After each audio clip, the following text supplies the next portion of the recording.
complot d'État la. ñun renseignement yi ñu am sax au niveau du ministère des Finances. ba quasiment aux environs du 20. tous les engagements étaient respectés. c'est-à-dire que y a quelque chose qui s'est passé entre-temps de loolu dinañ ci gëstu bu jéem a xam lan moo waral loolu. parce que la ñu waxante woon loolu rek gars yi respecté woon nañ ko de. changement bi c'est à la dernière minute. changement bi c'est à la dernière minute. qu'est-ce qui s'est passé pour que ñoom ñu jalgati c'est-à-dire tourné waat lépp mais mbir mi nee naa la ba le 15 jusqu'au 20 dara changé wul woon lan moo waral loolu lan moo waral le départ de Émile Ciss Abdoul Émile Ciss ki nga xam ne c'est un des architectes même de toutes ces négociations là très chevronné lan moo waral départ am loolu aussi lu jar a gëstu la. et en plus ministre bi moom ba muy def conférence de presse jamais le tableau Labine Ndoye tableau bii nii le ministre n'a jamais brandi ce tableau ci leneen la doon wax d'ailleurs il n'était même pas serein dem na sax ba ne d'expliquer ne inspecteurs yi sax chaque fin du mois 103 millions la 103 millions la ñuy am par heure pour dire rek oui le manque de sérénité du ministre 103 millions mi ngi ci TikTok yi partout. parce que en ce moment la mu doon wax ci boppam. xam na ne du loolu. et puis c'est dommage que le ministre de l'éducation aussi di ko jàppale ci loolu. c'est-à-dire ñoom il faut qu'ils disent la vérité aux et puis xam nga gis nga non les enseignants sax on laissé trop faire xam nga tax ma wax loolu. parce que enseignants yi gis nga bu ñu jàppoon fañ jàppoon wax ne. à diplôme égal salaire égal jàppu foofu kon année bi dootul dem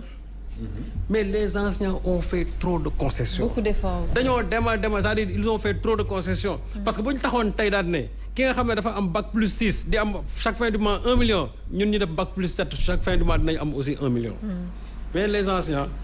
on leur oppose toujours l'argument du nombre da ngeen a bëri et cetera une fonction publique ne fonctionne pas sur la base du nombre mais sur la base de certification académique ci loolu lay fonctionner. mais enseignants yi ñoom. bañ nañ ko ba loolu considéré nañ loolu ministre bi nangu loolu donc et c'est la mort dans l'âme je vous assure que c'est dans la mort dans l'âme lii ñuy de nii lii ay miettes la de par rapport ak ñeneen ñi li ñuy am c'est des miettes gis nga bés bu ñu jëloon mbir mi teg ko ci kaw taabal ji fonction publique li nit ñi am gars yi dinañ ne enseignants yi sax lii waruñu ko woon nangu mais enseignants su ñu ba nangu loolu non seulement loolu doyatu leen ñu bëgg a jël encore affaire bi grignoté waat ko te teguñu ko ñag ci dara bu fekkoon sax c'est sur la base d'engagement ñu mun wax mais teguñu ko ci dara c'est-à-dire que ministre bi moo def li ko neex ñoom. gis nga li ngay wax signature bi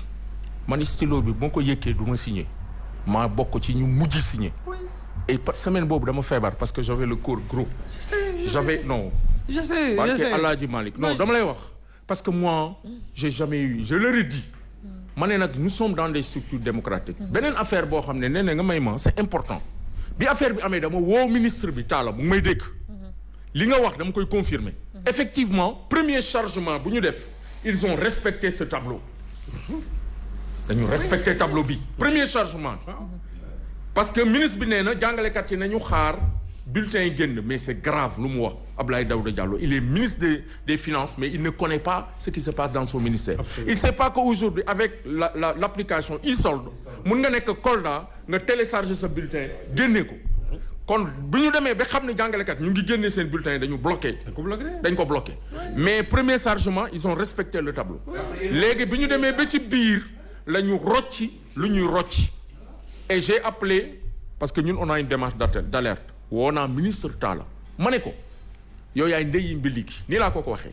ma ne ko bu problème amee finance yow yaa koy supporter. c'est la tutelle. bu amee enseignement supérieur yaa koy supporter.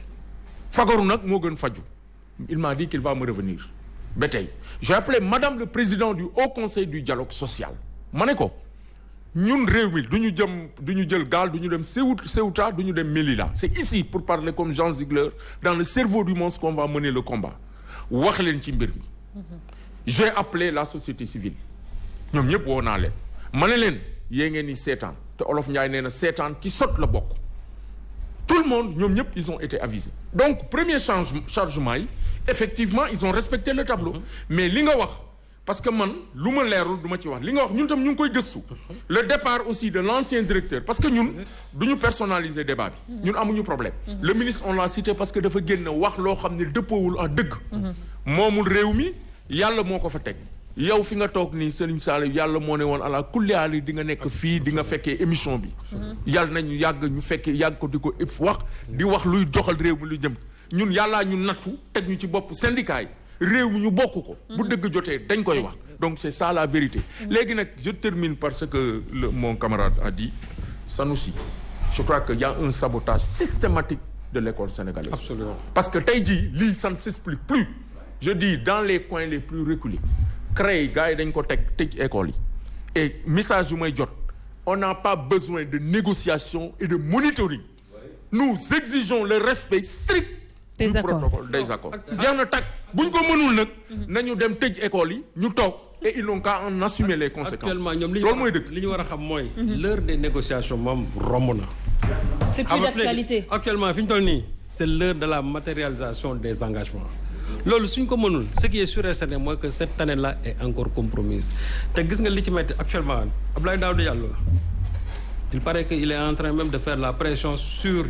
les partenaires sociaux yi nga xam ne ñoom ñoo fekkoon engagement yi on a reçu des informations comme quoi que on est en train de faire des pressions sur la COSYDEP on est en train de faire des pressions encore sur d'autres acteurs loolu nag xamu ci lu muy pour que ñu changer position oui mais bien sûr c'est ça alors que Cheikh Mbow a tenu une conférence de presse pour wax ne enseignants yi li ñu wax mooy dëgg il y a aujourd'hui que l'association simplement des parents d'élèves ñoom ñoo ñemewul wax dëgg jusqu'à aujourd'hui ñoom ñoo ñemewul wax dëgg te dégg naa seen première réaction ñoom au lieu que ñu tourner mbir mi ci autorités yi ils tournent ça vers les enseignants alors que ñoom fa lañ leen fekk si lay gorbal si je crois éducation pour tous moom la mu wax leer na nee na enseignants yi ñoo nekk encore ci dëgg ñi ko fekkoon ñëpp xam nañ ne enseignants yi ñoo nekk ci dëgg léegi nag moom bu fekkee ne ay pression moo ko dese il n'a qu'à mettre les pressions mais li wóotoon mooy dëgg moom kenn mënu ko changer nit ñi ils ont la vérité avec eux Abdoulaye Daouda Diallo xam nga Macky Sall il a profité de ce qui est arrivé à Tivaouane pour desservir son ministre il doit faire la même chose avec ce ministre-là parce que ministre boo xam ne du tenir du wax dëgg c'est-à-dire il ne tient pas c'est-à-dire du respecter ses engagements ministre boobu ce n'est kooku newatul interlocuteur valable te enseignants yi li ngeen wax dëgg la gis nga fi ñu toll nii kooku mënatul nekk seen benn interlocuteur koo xam ne ni du jour au lendemain li ngay wax tey boo xëyee nga dindiwaat ko kooku nooy jàkkaarloo rek moom di naan da ngeen négocier kooku mënatul nekk un interlocuteur fiable mënatu ko nekk c'est pas possible ma jeexale ci affaire santé bi gis nga ce qui est arrivé à Tivaouane gis nga suñu defoon daal je ne le souhaite pas dina amaat feneen xamul tax parce que gis nga unité de néonatologie yi nii seen équipement yi c'est à revoir. Oui mais non mais là je pense qu'ils vont tirer la leçon. ils dugg quand même ne tireront absolument ci structure sanitaire yi. duñ ko tirer xamul tax gis nga duñ ko tirer gis nga nee oui mais on peut pas répéter encore la même chose. ce qui s'est passé pendant la période du Covid ça a été extrêmement grave gis nga pendant période Covid bi les gens ils ont fait beaucoup de marches de gré à gré gis nga marche yu bari on a amené ici des matériels yoo xamante ne nii matériels yu ci bëri amuñu certification technique yu ci bëri amuñu parce que xamul tax période Covid bi la lépp le caractère de l'urgence moom lañ doon teg ci table ji pour mën a jënd ay matériel loolu moo fi ni gis nga matériel yi nga gis nii yëpp ñuy tàkk nii benn matériel baaxu ci qu'ils ont eu à dénoncer d'ailleurs benn matériel baaxu ci da nag wax naa la ko fi ñu toll nii lii xew Tivaouane nii bu ñu deful ndànk dina xewaat feneen su ci leneen loolu moom c'est clair et puis man je me désole de la venue du président à Tivaouane. Pourquoi? Non président man moo gisee tey muy wax man j'avais l'impression que inauguration moom foofu je n'ai pas senti la gravité je n'ai pas senti vraiment cette tristesse là chez le président. Mais si, non je vous assure la loi. non waaw il a été mais loolu même. mais li may wax man la engagé xam naa bu baax li may wax man dama ne je n'ai pas senti cette gravité chez le président. oui mais c'est une li may wax man la engagé ne ça ne vous engage pas man je n'ai pas senti ça man sentiruma ko te xam naa bu baax li may wax dama ne sentiruma loolu parce que président dama ko dégg mu wax. parce que il a dit que il pensait qu'il y avait matériel bu obsolète moo fa nekkoon mais la mu gis du loolu ça c'était pas au plan communication pour man loolu président waru ko wax pour man loolu waru ko wax président waroon na wax leneen loo xamante ne ni lu méngoo ak li nga xam ne moom moo fa xew mais loolu déjà boo ko waxee c'est comme si tu es en train d'exonérer quelque part ñenn ñi alors que pour moom loolu waru moom c'est le chef de l'État il est allé pour constater am na loo xam ne même su ko gisee waru ko wax moo tax ma ne jàpp naa ne man tey la ma fa gis pour man c'est comme si on était à une cérémonie tout simplement d'inauguration lu leer la wax en tout cas daal li xew Tivaouane suñu deful ndànk di ngeen déggaat ne xewaat na feneen encore une fois de plus parce que Sénégal ci boppam lii nga xamante ne nii moo fi xew moo di fii ku fi nekk ci ministère aussi sa bopp nga fa nekkal te dans la chaîne de responsabilité daf ci am koo xam ne ba léegi kenn du ko ci dégg mooy celui qu'on appelle le DIEM le directeur des infrastructures de l'équipement et de la maintenance